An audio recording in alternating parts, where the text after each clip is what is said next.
నమస్కారం వార్తలకు స్వాగతం. ముందుగా ముఖ్యాంశాలు. పేర్ని నాని బియ్యం దొంగ. 8,000 క్వింటాల రేషన్ బియ్యాన్ని అమ్మేసిన వ్యక్తి పేర్ని నాని. పేర్ని నాని ప్రభుత్వంపై నిరాధారణమైన ఆరోపణలు చేస్తున్నారు. పేర్ని నానిపై చర్యలు ఉంటాయి పేర్కొన్న ఎక్సైజ్ శాఖ మంత్రి కొల్లు రవీంద్ర. తిరుపతి రైల్వే స్టేషన్ ను అంతర్జాతీయ స్థాయిలో డెవలప్ చేయాలి.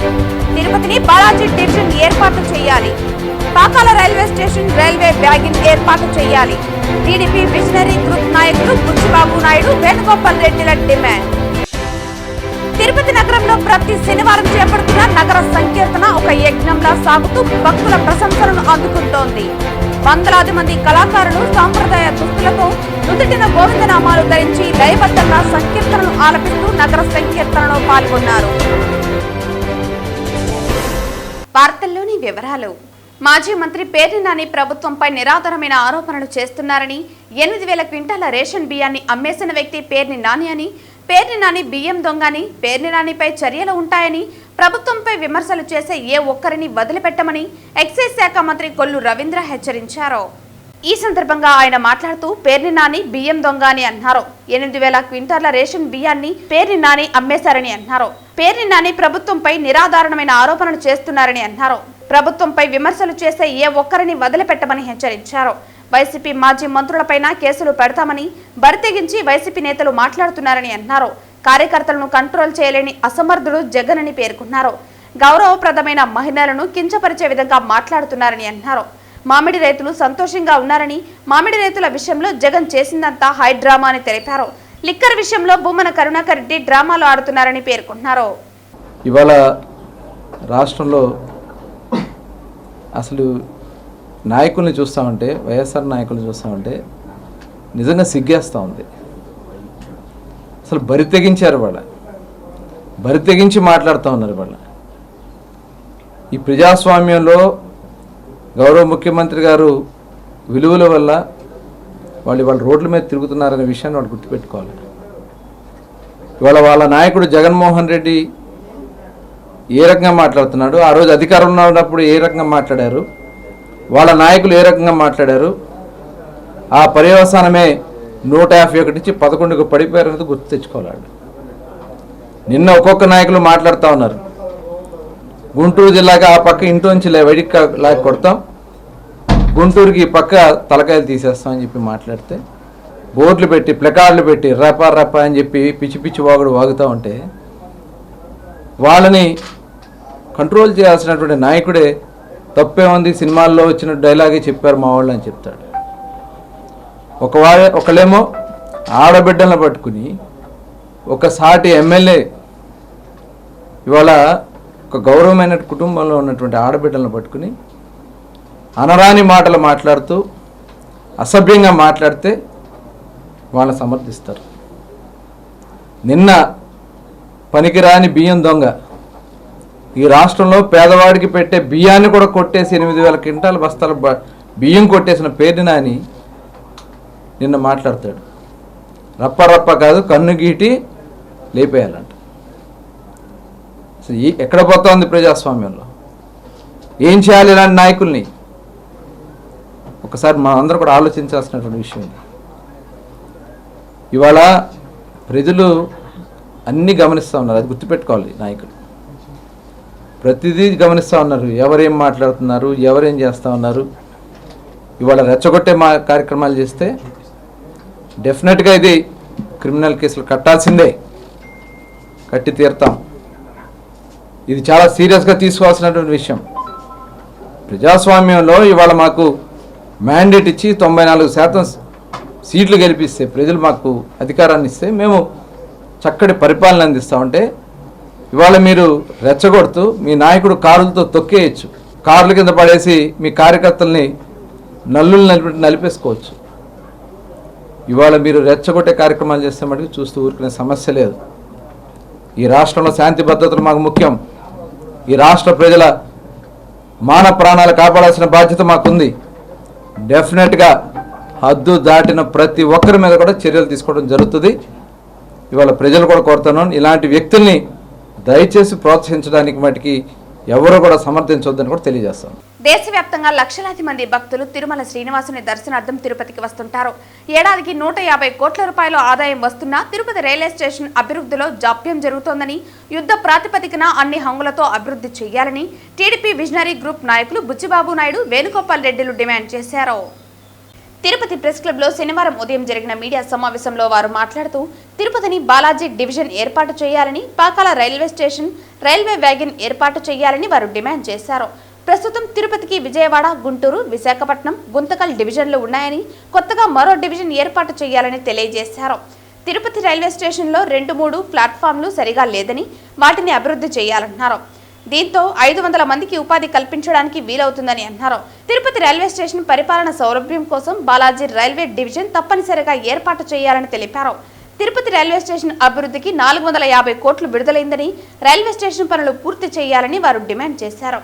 ఈ విలేకరుల సమావేశంలో మధుసూదన్ యాదవ్, సుబ్బరాయలు నాయుడు, నాగార్జున నాయుడు, ప్రసాదరావు తదితరులు పాల్గొన్నారు. Tirupati railway station international world class mall స్టేషన్గా తీర్చిదిద్దాలని ఎప్పటి నుంచి ఆలోచిస్తున్నారు మన గవర్నమెంటు. కానీ ఇప్పటి వరకు అది ఫుల్ఫిల్ కాలేదు. తిరుపతి రైల్వే స్టేషన్కి 450 కోట్లు శాంక్షన్ అయింది. 450 కోట్లు వర్క్ జరుగుతూ ఉంది. స్టేషన్ చాలా డిలే అవుతూ ఉంది. ప్యాసింజర్లు కూడా చాలా ఇబ్బంది పడుతున్నారు. అదేవిధంగా ప్లాట్ఫారాలు కూడా చాలా చిన్నగా ఉన్నాయి. 2వ నెంబరు 3వ నెంబర్ ప్లాట్ఫారం అయితే వెడల్పు చాలా తక్కువగా ఉంది. పబ్లిక్ చాలా ఇబ్బంది పడుతున్నారు.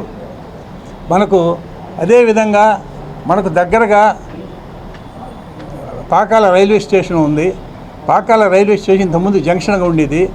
పాకాల రైల్వే స్టేషన్లో మనకు అంతకుముందు లోకల్ షెడ్ ఉండింది. ఇప్పుడు దాదాపు 1000 ఎకరాల పాకాల్లో ఉంది. మనకు ఈ పాకాల్లో వచ్చి మనకు తిరుపతి లేక్ కోచ్ ఫ్యాక్టరీ ఒకటి ఉంది. వ్యాగన్ ప్రాజెక్ట్ పెట్టుకోవచ్చు. పాకాల్లో రైల్వే వ్యాగన్ ప్రాజెక్టు మనకు పాకాల్లో కావాల్సిన వసతులన్నీ ఉన్నాయి. 1000 ఎకరాల స్థలం ఉంది మనకు. కాబట్టి పాకాల రైల్వే స్టేషన్ని కానించి ఆ ల్యాండ్ను తీసుకొని మనం రైల్వే వ్యాగన్ ప్రాజెక్టును పాకాల పెట్టుకుంటే కొన్ని వేల మందికి ఉపాధి కలుగుతుంది. అక్కడ మన బాలాజీ డివిజన్లో కొత్తగా ఒక గూడ్స్ వ్యాగన్ ఫ్యాక్టరీ పెట్టుకునే దానికి అవకాశం ఏర్పడుతుంది. అదేవిధంగా తిరుపతి రైల్వే స్టేషన్లో భక్తిభావం పెంపొంచేటట్టు ఓం నమో వెంకటేశాయ అని ఇంతకుముందు పెడుతున్నారు. వచ్చిన యాత్రికులు అంతా కూడా భక్తిభావంతో స్టేషన్ దిగతానే ఇది తిరుపతి అనేటట్టు భక్తిభావం పెంపొందేటట్టు తిరుపతి దేవస్థానం వాళ్ళు కూడా రైల్వే స్టేషన్లో వెంకటేశ్వర స్వామి భక్తిభావం సంబంధించిన పాటలన్నీ కూడా పెట్టాలని కోరుకుంటున్నాం. మన తిరుపతిని బాలాజీ డివిజన్గా ఇది చాలా సంవత్సరాలుగా ఫైట్ చేస్తున్న విషయం. బాలాజీ డివిజన్ కావాలనేసింది చాలా సంవత్సరాలుగా మనం ప్రయత్నిస్తున్నాం. కాబట్టి మీరందరూ కూడా మీడియా ద్వారా మేము ప్రయత్నం చేసేదాన్ని మీరు మీడియా ద్వారా పబ్లిక్లోకి తీసుకెళ్తే ప్రయత్నం తప్పకుండా సక్సెస్ అవుతుంది. గుంటకల్లుకు తిరుపతికి బాలాజీ డివిజన్ కొత్తగా వాల్తేరు డివిజన్ జోనల్ ఇచ్చారు. జోన్ ఇచ్చిన తర్వాత ఒక డివిజన్ పెంచుకునేదానికి అవకాశాలు ఉన్నాయి. కాబట్టి డివిజన్ అనేది కంపల్సరీగా ఇంపార్టెంట్. అదే రాయల్ చెరువు రోడ్డు నుండి డిఆర్ మహల్ రోడ్డుకి లింక్ ఈ రోడ్డు లేకపోతే అంత పెద్ద స్టేషన్ బిల్డింగ్ కట్టి ఉపయోగం ఉండదు. రాయల్ చెరువు రోడ్డు నుండి డిఆర్ మహల్కు ఒక వెడల్పైన రోడ్డు ఉంటే డైరెక్ట్గా ట్రైన్లు, బస్సులు కానీ కార్లు కానీ నేరుగా వెళ్ళేటట్టు ఉండాలి. చిన్న ఆటో రోడ్డు ఉంది, అది విడ్త్ చేసి వైడనింగ్ బాగా పెంచి మంచి రోడ్ చేస్తే, అలాగే టీటీడీ వాళ్ళు కూడా మంచి బిల్డింగ్ అక్కడ కన్స్ట్రక్ట్ చేస్తున్నారు. ఇంత పెద్ద స్టేషన్కు అక్కడ కట్టే బిల్డింగ్లకు రోడ్డు అనే సౌకర్యం లేకపోతే ఇన్ని చేసినా ఉపయోగం ఉండదు. ఆ విషయంలో కూడా త్వరలో ఆ రోడ్డును కూడా బాగా వైడనింగ్ చేసి పబ్లిక్ కన్వీనియంట్గా ఉండేటట్టు ఏర్పాటు చేయాలి. తిరుపతి నగరంలో ప్రతి శనివారం చేపడుతున్న నగర సంకీర్తన ఒక యజ్ఞంలా సాగుతూ భక్తుల ప్రశంసలు అందుకుంటోంది. ఆధ్యాత్మిక నగరమైన తిరుపతిలో శ్రీ వెంకటేశ్వర స్వామి వారిని స్తుతిస్తూ ప్రతి శనివారం తిరుపతి నగరంలో నగర సంకీర్తన చేయాలని పలువురు భావించారు. అందుకు అనుగుణంగా భజన మండలి కళాకారులు 100 మందికి పైగా నగరవాసులు గత ఏడాదిన్నరగా ప్రతి శనివారం సాంప్రదాయ దుస్తులతో స్థానిక గోవిందరాజస్వామి ఆలయ మాడవీధుల్లో మేళ తాళాలతో గోవిందనామ సంకీర్తన నిర్విరామంగా కొనసాగిస్తున్నారు. అందులో భాగంగా నేటి శనివారం ఉదయం 5 గంటలకు వందలాది మంది కళాకారులు సాంప్రదాయ దుస్తులతో నుదుటిన గోవిందనామాలు ధరించి లయబద్ధంగా సంకీర్తనను ఆలపిస్తూ నగర సంకీర్తనలో పాల్గొన్నారు. ప్రతి శనివారం జరిగే ఈ నగర సంకీర్తన ఇటు తిరుపతి వాసులను అటు భక్తులను విశేషంగా ఆకట్టుకుంటూ ప్రశంసలను అందుకుంటుంది. ఈ నగర సంకీర్తన కార్యక్రమంలో గుండాల గోపీనాథ్, వాసుదేవరెడ్డి, మునినాథారెడ్డి, విద్వాన్ కస్ప పద్మనాభం, కొండే జంగారెడ్డి, తొండమనాటి సుబ్రహ్మణ్యం రెడ్డి తదితరులు పాల్గొన్నారు. సంకీర్తన భజన బృందం దాదాపుగా 2 సంవత్సరాలు కావస్తోంది. మేము 10 మందితో మాట్లాడి మన కొండాల గోపీనాథ్ రెడ్డి తరఫున అనుకున్నాము. ఆ దేవుడు ఆశీస్సులతో ఈరోజు 70 నుంచి 80 మంది దాకా రావడం జరుగుతూ ఉంది.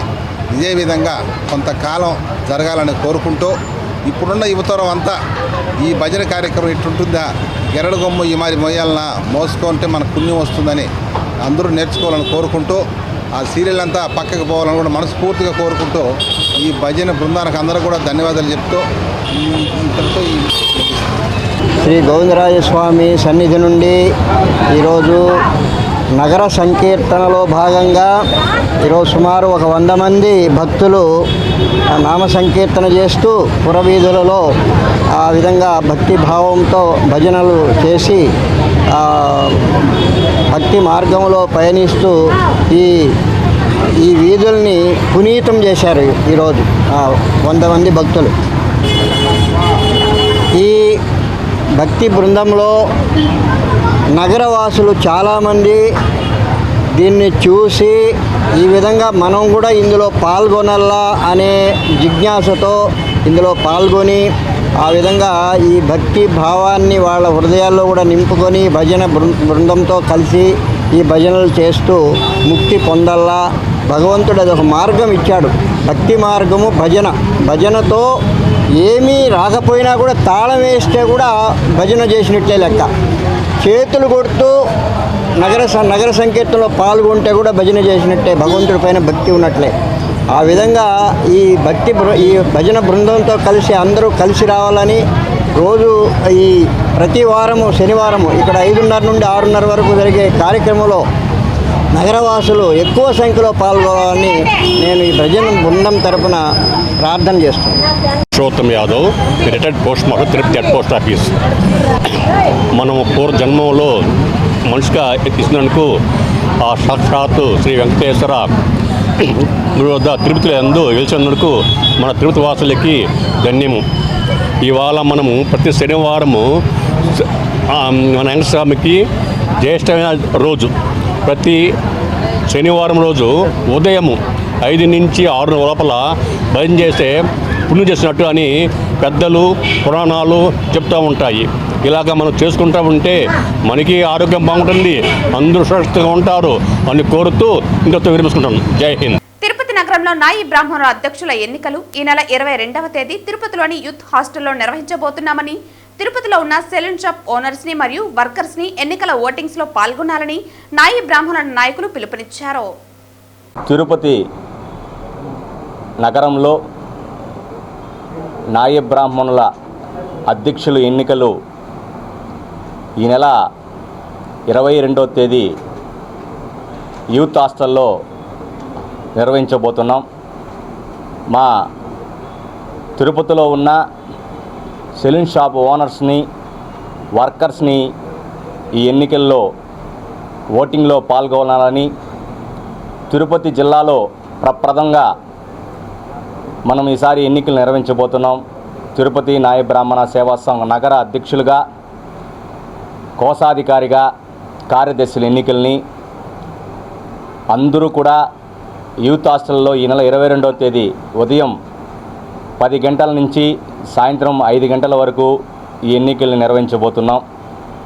ఈ ఎన్నికల అధికారులుగా కన్నెమడుగు రామనారాయణ గారు, లాయర్ MA LLB, ద్వారకానాథ్ గారు, సురేంద్ర గారు, ఎలక్షన్ అబ్జర్వర్స్లుగా సిబ్బాల సుధాకర్ గారు, ఆవులపాటి బుజ్జిబాబు గారు. ఈసారి ఈ ఎన్నికలు నిర్వహించడానికి ముఖ్య ఉద్దేశం కార్పొరేట్ సంస్థలు ముసుగులో ఇతర కులస్తులంతా వచ్చి ఈ చీప్ అండ్ బెస్ట్ అని వివిధ రకాల పేర్లను పెట్టి మా నాయ బ్రాహ్మణ కుల వృత్తిని నిలువుగా దోపిడీ చేసుకుంటూ సామాన్య అయిన నాయ బ్రాహ్మణ నిరుపేదల కుటుంబాలంతా రోడ్డున పడుతున్నాయి. ఈ ఎలక్షన్ని ఒక నగర అధ్యక్షుడిని, కార్యదర్శుల్ని, కోశాధికారిని, కమిటీ మెంబర్ని అందరూ కూడా తిరుపతిలో బలమైన వర్గంగా ఏర్పరచుకొని మేము రాష్ట్ర వ్యాప్తంగా ఉద్యమం చేపట్టబోతున్నాం. కార్పొరేట్ సంస్థల్ని పూర్తిగా నిర్వహించాలని. అదేవిధంగా ఆంధ్ర రాష్ట్ర ప్రభుత్వానికి సెంట్రల్ మినిస్టర్ అయిన మన కార్మిక శాఖ మంత్రి వర్యులు కూడా ఒక పేటెంట్ హక్కుని కల్పించాలని చెప్పి మేము నగర న్యాయ బ్రాహ్మణ సంఘం నుంచి కూడా కోరుకుంటూ డిమాండ్ చేస్తున్నాం. తిరుపతి నగర న్యాయ బ్రాహ్మణ సేవా సంఘం అధ్యక్షులు ఎలక్షన్ జరుగుతుంది. ఈ నెల 22వ తేదీ అధ్యక్షులు, సెక్రటరీ, కార్యదర్శి మొత్తం ముగ్గురికి ఎలక్షన్ జరుగుతుంది. ఈ ఎలక్షన్కు మీరందరూ వచ్చి మీ అమూల్యమైన ఓటును వేసి మంచి వ్యక్తిని ఎన్నుకోండి. మీకు ఎవరు బాగా నచ్చితే కన్నా వాళ్ళకే ఓటు వేయండి. మీకు ఏం సమస్య వచ్చినా కానీ ఇదే నాయకులు వచ్చేసి మీ షాపుల దగ్గరకు వచ్చి మీ సమస్యను పరిష్కరిస్తారు. కాబట్టి దీనిని ప్రతి ఒక్కరూ గుర్తుపెట్టుకొని ఖచ్చితంగా అందరూ కష్టపడి పని చేయాలని కోరుకుంటున్నాం. కాబట్టి దీనికి అందరూ సహకరించాలని కోరుకుంటున్నాం. అందరికీ ధన్యవాదాలు. రేపు ఆదివారం ఉదయం 9 గంటల నుండి తిరుపతి మహతి ఆడిటోరియంలో జగద్గురు శ్రీ వీరబ్రహ్మేంద్ర స్వామివారి 7వ వార్షికోత్సవ కళ్యాణోత్సవం జరగనుందని భక్తులందరూ పాల్గొని స్వామివారి కృపకు పాత్రులు కావాలని నిర్వాహకులు పిలుపునిచ్చారు. జగద్గురు శ్రీ విరాట్ వీరబ్రహ్మేంద్ర స్వాముల వారి 7వ వార్షికోత్సవ కళ్యాణోత్సవం జరుగుతుంది మహతి ఆడిటోరియంలో. ఈ ఉత్సవానికి జిల్లా వ్యాప్తంగా, రాష్ట్ర వ్యాప్తంగా కూడా అన్ని మండలాల నుంచి కూడా అందరూ ఇచ్చేస్తున్నారు. అంతేకాకుండా మార్నింగ్ 8 గంటల నుంచి స్టార్ట్ అయ్యి 7:30-8 మధ్యలో స్టార్ట్ అయ్యి పతాకావిష్కరణ, తదుపరి జ్యోతి ప్రజ్వలన చేసి స్వామివారి కైంకర్యాలు మొదలవుతాయి. తర్వాత 9 గంటలకు టిఫిన్ కార్యక్రమాలు, తదుపరి 11-12 గంటల సమయంలో స్వామివారి 11-12 గంటల మధ్యలో స్వామివారి శ్రీ విరాట్ వీరబ్రహ్మేంద్ర స్వామి జగద్గురు విరాట్ వీరబ్రహ్మేంద్ర స్వాముల వారు జగన్మాత గోవిందమాంబల కళ్యాణోత్సవం చాలా ఆనందోత్సాహంగా జరుగుతుంది. ఈ కార్యక్రమానికి స్థానిక తిరుపతి ఎమ్మెల్యే గారు ఆరణి శ్రీనివాసులు గారు, ఇంకా ప్రముఖులు పెద్దలు నాని గారు, చంద్రగిరి ఎమ్మెల్యే గారు నాని గారు, స్వాములు వారు విరాట్ వీరబ్రహ్మేంద్ర స్వామి స్వయాన మునిమనటువంటి 8వ తరం మునిమనటువంటి వీరంభట్లయ్య స్వాములు రావడము, అలాగే వేలూరు నుంచి కూడా నారాయణమ్మ వారు కూడా రావాలని మేము ఆయన పోయి చెప్పడం జరిగింది. తప్పకుండా వస్తానని చెప్పుకుంటారు. వారు రావడం జరుగుతుంది. తదుపరి నగిరి దగ్గర కోనంవారి పాళ్యంలో గీతాశ్రమం నిర్మిస్తూ ఆయన ఒక ఆశ్రమాన్ని పెట్టుకొని వరదానంద స్వాముల వారు ఆయన కూడా రావడం జరుగుతుంది. వీరందరి సమక్షంలో కూడా పరమాత్మని వీరబ్రహ్మేంద్ర స్వామి గోవిందమాంబల కళ్యాణోత్సవం రాష్ట్ర వ్యాప్తంగా తెలంగాణ నుంచి కూడా, అన్ని 4 రాష్ట్రాల నుంచి కూడా, కర్ణాటక, తమిళనాడు, తెలంగాణ, ఆంధ్రప్రదేశ్ 4 రాష్ట్రాల నుంచి కూడా భక్తులు వస్తారు. అందరి సమక్షంలో మహతి ఆడిటోరియంలో రేపు తెల్లారిపోయి జరిగే కార్యక్రమానికి జిల్లాలో ఉన్నటువంటి విశ్వబ్రాహ్మణులు, పంచవృత్తుల విశ్వబ్రాహ్మణులు కూడా అందరూ కలిసి వచ్చి ఒక తాటిపైకి వచ్చి పరమాత్మని బ్రహ్మంగారి కళ్యాణం జరుపుకోవడం అనేది మన అందరూ అదృష్టంగా భావిస్తున్నాం. కాబట్టి ఎవరు కూడా ఆలస్యం చేయకుండా త్వరగా వచ్చి స్వామివారి కళ్యాణంలో పాల్గొని జయప్రదం చేస్తారని కూడా ఈ సందర్భంగా మీడియా తరఫున తెలియజేస్తున్నాను. తిరుపతిలో ఉన్నటువంటి పంచవృత్తులు విశ్వబ్రాహ్మణులు కూడా, అంతేకాకుండా స్వాముల వారు ఆనాడే కులాలకు అతీతుడైనటువంటి వీరబ్రహ్మేంద్ర స్వామి అందరి దేవుడు కాబట్టి తిరుపతి పుర ప్రజలందరూ కూడా కలిసి వచ్చి ఈ కార్యక్రమంలో పాల్గొని స్వామివారి కళ్యాణంలో పాల్గొంటే బిడ్డలకు పెళ్ళిళ్ళు కాకపోతే బిడ్డలకు పెళ్ళిళ్ళు అవుతాయి. ఆ పరమాత్మని కళ్యాణోత్సవం చేస్తే పెళ్ళి లేని వాళ్ళకి సంతానం లేకపోతే భగవంతుడికి సంతానం కలిగిస్తాడు. అంతేకాకుండా సంసారం సుభిక్షంగా ఉంటుంది. కాబట్టి ఇదేదో మాటలు చెప్పడం కాదు. స్వాముల వారు జీవ సమాధిలో ఉన్నటువంటి ఇంకా ఆయన జీవించే ఉన్నాడని దానికి నిదర్శనం మన బ్రహ్మంగారి కందిమలాయపల్లి మా బ్రహ్మంగారి మట్టమే మనకు నిదర్శనము. కాబట్టి ప్రతి ఒక్కరు కూడా చెప్పేది ఆలకించి పరమాత్మ మీద భక్తితో వచ్చి ఈ కళ్యాణోత్సవాన్ని జయప్రదం చేస్తారని కూడా ఈ సందర్భంగా మీ మీడియా తరఫున తెలియజేస్తున్నాను. తప్పకుండా మీరు కూడా జిల్లా వ్యాప్తంగా కాస్త ప్రచారం చేశారంటే అందరూ వచ్చి కూడా బ్రహ్మేంద్ర స్వామి సమేత గోవిందమ్మ గారి కళ్యాణ మహోత్సవం జరుగుతున్నది. ఇది 4 రాష్ట్రాల నుంచి ఇచ్చేస్తున్నారు జనాభా. అందరికీ ఆయుధారోగ్యాలు ఇచ్చి అష్టైశ్వర్యాలతో ఆశీర్వాదం పొందాలని, కళ్యాణం వచ్చి తిలకించాలని మనస్ఫూర్తిగా కోరుతున్నాము. Thank you. తిరుపతి జిల్లా రామచంద్రాపురం మండలం సి రామాపురం దగ్గర ఉన్న శ్రీ బ్రహ్మశ్రీ గురూజీ ఆశ్రమ ఆవరణలో ఈ నెల 15వ తేదీ నుండి 22వ తేదీ వరకు 8 రోజుల పాటు మహారాష్ట్రకు చెందిన ఏలూరు ఆశ్రమంకు చెందిన జగద్గురు స్వామి శాంతిగిరిజీ మహారాజశ్రీ ఆధ్వర్యంలో లక్ష్మీ కుబేర యజ్ఞం 108 కుండీలలో యజ్ఞం జరుగుతాయని స్వామి శిష్యులు రామ్నాథ్ మహారాజ్ స్వామి తెలిపారు.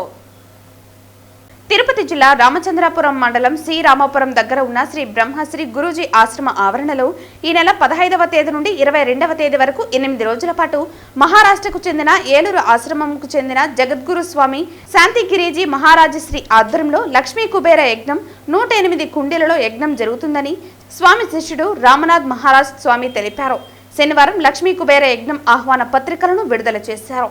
అనంతరం వారు మాట్లాడుతూ ఈ యజ్ఞంలో పాల్గొంటే ధనప్రాప్తి, సంతాన ప్రాప్తి, కుటుంబ సమస్యలు నివారణ అవుతాయని స్వామి శిష్యుడు రామానంద్ మహారాజ్ స్వామి తెలిపారు. కావున తిరుపతి పరిసర ప్రాంతాల నుండి భక్తులు వచ్చి లక్ష్మీ కుబేర యజ్ఞంలో పాల్గొనవచ్చునని తెలిపారు. నమస్కారం అండి అందరికీ. ఈ నెలల చాతుర్మాసంలో ఇక్కడ బ్రహ్మర్షి ఆశ్రమంలో ఒక పెద్ద స్పిరిచువల్ ఈవెంట్ జరుగుతుంది. 108 కుండి మహాయజ్ఞం హోమం లక్ష్మీ కుబేర యజ్ఞం ఇక్కడ జరుగుతుంది. ఆ యజ్ఞంలో మీరు అందరూ పార్టిసిపేట్ చేస్తే మీకు సంతాన ప్రాప్తి, ధన ప్రాప్తి, మనశ్శాంతి అలాగే లాభంలో అవుతాయి. తర్వాత ఇక్కడ మెడిటేషన్ కూడా ఉంది. అరౌండ్ 1000 మంది సాధకులు 8 days ఇక్కడ మొత్తం ఇక్కడనే ఉండి నామస్మరణం అంటే నామం జపం చాంటింగ్ చేసేటప్పుడు ఉన్నారు. టోటల్ 18 crore నామ జపం ఇక్కడ కంప్లీట్ ఈ 15th జూలై నుంచి 22nd జూలైలా అవుతుంది. ఈ దేవుని కార్యక్రమం వల్ల మీరందరూ పార్టిసిపేట్ చేస్తే మీకు కూడా ఇదంతా లాభం అవుతుంది. సత్సంగ్, ప్రసాద్, దర్శన్ ఇదంతా లాభం మీకు ఇక్కడ దొరుకుతుంది. మీ ఇక్కడ తిరుపతి నగరంలో ఎందరు కూడా ఉన్నారు, అందరికీ మాది ఇన్విటేషన్ ఉంది. ఈ ప్రోగ్రాంలో వచ్చి మీరు మీ లైఫ్లో హ్యాపీగా ఫీల్ చేయండి. ఇక్కడ వచ్చి మా గురుగారు జగద్గురు స్వామి శాంతిగిరిజీ మహారాజ్, అతడు బాల బ్రహ్మచారి, అఖండ ఫలహారి, మొత్తం 47 years నుంచి ఫలహారం మీదనే ఉంటాడు. తర్వాత అఖండ 9 yearsది మౌన వ్రతం కూడా ఉండే. ఈ ప్రోగ్రాంలో అతనిది దర్శనం మీకు అవుతుంది. అతని బ్లెస్సింగ్స్ మీకు ఇక్కడ దొరికితే అందు గురించి మీరందరూ ఇక్కడ రావాలి. ఇదే మీ జర్నీ ప్రార్థన. తిరుపతిలో fresh today super Bazar grand opening జరిగింది. ఈ కార్యక్రమానికి ముఖ్య అతిథిగా పూజ్యశ్రీ దేవాంత్ రామానుజ జీఆర్ స్వామీజీలు విచ్చేసి రిబ్బన్ కట్ చేసి అనంతరం జ్యోతి ప్రజ్వలన చేశారు. తిరుపతిలో fresh today super Bazar grand opening జరిగింది. ఈ కార్యక్రమానికి ముఖ్య అతిథిగా పూజాశ్రీ దేవాంత్ రామానుజ జీఆర్ స్వాములు విచ్చేసి రిబ్బన్ కటింగ్ చేసి అనంతరం జ్యోతి ప్రజ్వలన చేశారు. ఫ్రెష్ టుడే షోరూం తిరుపతి నగరంలో ఫ్రెష్ టుడే పలు బ్రాంచులుగా విస్తరించాలని స్వామీజీ ఆశీర్వదించారు. ఓపెనింగ్ డిస్కౌంట్ ఉండడంతో నగరవాసులు పెద్ద ఎత్తున సూపర్ బజార్ కి తరలివచ్చారు. ఆంధ్రప్రదేశ్ రాష్ట్రంలోనే మొదటిసారిగా ఫ్రెష్ టుడే అని ఈ ప్రాంతానికి తిరుపతి ప్రాంతంలో ఉండేటువంటి ప్రజల అవసరాలకు తగినట్టుగా వాళ్ళ అవసరానికి తగినట్టుగా నాణ్యమైనటువంటి సరుకులను ఇవ్వాలి. అలాగే కూరగాయలని కావచ్చు లేదా వంట సామాగ్రిని కావచ్చు, వాళ్ళకి నాణ్యమైనటువంటి వాటిని ఇవ్వాలి అని ఫ్రెష్ టుడే పేరుతో ఇక్కడ శ్రీమాన్ భరత్ గారు వారి బృందం ఏర్పాటు చేయడం జరిగింది. చాలా సంతోషం. ఈ ఫ్రెష్ టుడే అనేటువంటి ఆర్గనైజేషన్ మనకి తమిళనాడులో చెన్నై ప్రాంతంలోనే ఇప్పటికే 25 స్టోర్స్ని వాళ్ళు రన్ చేస్తున్నారు. మన ఆంధ్రప్రదేశ్లో ఇక్కడ మొట్టమొదటి స్టోర్ను ఇక్కడ ఆరంభించడం జరిగింది. ఈ పూట చాలా సంతోషం. ఈ అవకాశాన్ని ఈ ప్రాంతంలో ఉండే వాళ్ళంతా కూడా చక్కగా వినియోగించుకోవాలి అని మేము సూచన చేస్తున్నాం. చక్కగా వారందరికీ కూడా అవకాశం ఉండి డోర్ డెలివరీ సదుపాయాన్ని కూడా మన వాళ్ళు ఏర్పాటు చేస్తే బాగుంటుంది అని వాళ్ళకు కూడా సూచన చేస్తున్నాం. అలాగే ఈ కార్యక్రమాన్ని మన కార్తీక్ గారు ఎండి గారు వారు దీన్ని ఆరంభించడం చాలా సంతోషం. దినదిన ప్రబుద్ధమానమై ఇటు తెలంగాణ ఆంధ్ర 2 రాష్ట్రాల్లో కూడా ఈ ఫ్రెష్ టుడే యాక్టివిటీ ఇంకా బాగా జరగాలి అని మేము కోరుకుంటున్నాం. తిరుపతి శ్రీ వెంకటేశ్వర స్వామి వారి శ్రీపాద సన్నిధిలో ఆరంభమైనటువంటి ఈ కార్యక్రమం మొత్తం రాష్ట్రమంతా విస్తరించాలి అని మేము ప్రార్థన చేస్తున్నాం. చక్కగా వారికి మేము మంగళాశాసనం చేస్తున్నాం. వారితో పాటు ఈ కార్యక్రమంలో పాల్గొన్న అందరికీ కూడా మేము మంగళాశాసనం చేస్తున్నాం. ఇది చక్కగా మనకి చెన్నైలో ఉన్నట్టుగా ఇక్కడ కూడా సుమారు 50 60 లేదా ఒక అష్టోత్తర శతం అంటే 108 స్టోర్స్గా ఇది పెరగాలి అని మేము కోరుకుంటున్నాం. ఈ సందర్భంగా అందరూ కూడా ఈ అవకాశాన్ని వినియోగించుకోవాల్సిందిగా మరొకసారి సూచన చేస్తూ జై Srimannarayana. Hello, this is our first Fresh Today store in Andhra Pradesh. We are really happy with our customer response and we really hope to service you guys and provide healthy food and fruits and vegetables to all of you. We hope for your continuous support and thanks to our team and Bharat that we are launching our first store and we hope to launch many more stores in the coming days. Thank you so much. Tirupati జిల్లా SP Harshavardhan రాజు ఆదేశాలతో అర్ధరాత్రి సమయంలో Chandragiri police station పరిధిలో Thondavada BD colony ZP high school ప్రాంతంలో drone team అధునాతనమైన matrix thermal phone drone కెమెరాతో night beat నిర్వహించడం జరిగింది. అధునాతనమైన matrix thermal phone drone camera Thondavada bypass సమీపంలోని చెట్ల పొదల వైపు పరిశీలించగా చెట్టు పొదల మధ్య కటిక చీకట్లో ఆటో ఉన్నట్లు అందులో 4 వ్యక్తులున్న దృశ్యాలను చిత్రీకరించింది. వెంటనే స్పందించిన డ్రోన్ టీం సిబ్బంది స్పెషల్ పార్టీ పోలీసు వారు అర్ధరాత్రి సమయంలో ఇక్కడ ఎవరు ఉన్నారు ఏం జరుగుతుందని నలువైపులా ముట్టడించడం జరిగింది. అయితే ఆటోలో 4 వ్యక్తులు ఫుల్ గా మద్యం సేవిస్తున్నట్లు గుర్తించారు. 4 వ్యక్తులు కదలలేని పరిస్థితిలో ఉండడంతో పోలీసులు వారి వాహనంలో ఎక్కించుకుని చంద్రగిరి పోలీస్ స్టేషన్లో అప్పగించడం జరిగింది. చంద్రగిరి పోలీసులు 4 యువకులపై కేసు నమోదు చేసి వారి కుటుంబ సభ్యులకు సమాచారం ఇవ్వడం జరిగింది. యువకులతో పాటు వారి కుటుంబ సభ్యులకు కౌన్సిలింగ్ ఇవ్వడం జరిగింది. పదే తిరుపతి జిల్లా పోలీసు వారు తల్లిదండ్రులకు విజ్ఞప్తి చేస్తోంది ఏంటంటే 8 గంటల సమయం దాటిన తర్వాత మీ బిడ్డలు ఎక్కడ ఉన్నారో ఆరా తీయాలని తెలియజేశారు. మీ బిడ్డలు ఇంటికి వచ్చే వరకు ఇంటికి వచ్చే వరకు ఫోన్ చేస్తూనే ఉండండి అని పేర్కొన్నారు. మీ బిడ్డలు ఫోన్స్ లిఫ్ట్ చేయని పక్షంలో వారి స్నేహితులకు ఫోన్ చేయాలని విజ్ఞప్తి చేశారు. అప్పుడే మీ బిడ్డలు ఇంటికి వస్తారని తెలియజేశారు. ఈ 4 యువకులను పోలీసు వారు గమనించకుండా ఉండినట్లయితే మద్యం మత్తులో వాహనం నడిపి ఏదైనా జరగరానిది జరిగితే ఆ తల్లిదండ్రులు గర్భశోకం ఎవరు తీర్చలేనిదని గుర్తుపెట్టుకోవాలని అన్నారు. ఏదైనా యాక్సిడెంట్ జరిగితే మీతో పాటు అన్యం పుణ్యం తెలియని వాహన చోదకుల కుటుంబ సభ్యులు కూడా మీ వలన రోడ్డున పడాల్సి వస్తుందని మర్చిపోవద్దని హెచ్చరించారు. తిరుపతి జిల్లా వ్యాప్తంగా అర్ధరాత్రి సమయంలో డ్రోన్ కెమెరాలతో నిరంతరం బీట్స్ నిర్వహిస్తూ ప్రతి ఒక్కరిని గమనిస్తూనే ఉంటాయనే సంగతి మర్చిపోవద్దని మరోసారి గుర్తు చేస్తున్నామన్నారు. తప్పు చేసిన వారు ఎంతటి వారైనా ఉపేక్షించేది లేదని తిరుపతి జిల్లా ప్రజలకు పోలీసు వారు తెలియజేశారు. వార్తలు ముగించే ముందు ముఖ్యాంశాలు మరోసారి. పేర్ని నాని బియ్యం దొంగ 8,000 క్వింటాల రేషన్ బియ్యాన్ని అమ్మేసిన వ్యక్తి పేర్ని నాని. పేర్ని నాని ప్రభుత్వంపై నిరాధారమైన ఆరోపణలు చేస్తున్నారు. పేర్ని నానిపై చర్యలు ఉంటాయి పేర్కొన్న ఎక్సైజ్ శాఖ మంత్రి కొల్లు రవీంద్ర. తిరుపతి రైల్వే స్టేషన్ ను అంతర్జాతీయ స్థాయిలో డెవలప్ చేయాలి. తిరుపతిని బాలాజీ డివిజన్ ఏర్పాటు చేయాలి. Pakala railway station railway bagging ఏర్పాటు చేయాలి. టీడీపీ విజనరీ గ్రూప్ నాయకులు బుచ్చిబాబు నాయుడు, వేణుగోపాల్ రెడ్డిల డిమాండ్. తిరుపతి నగరంలో ప్రతి శనివారం చేపడుతున్న నగర సంకీర్తన ఒక యజ్ఞంలా సాగుతూ భక్తుల ప్రశంసలను అందుకుంటోంది. వందలాది మంది కళాకారులు సాంప్రదాయ దుస్తులతో నుదుటిన గోవిందనామాలు ధరించి లయబద్ధంగా సంకీర్తనలు ఆలపిస్తూ నగర సంకీర్తనలో పాల్గొన్నారు. ఈ వార్తలు ఇంతటితో సమాప్తం. తిరిగి వార్తల్లో మళ్ళీ కలుద్దాం. అంతవరకు సెలవు. నమస్కారం.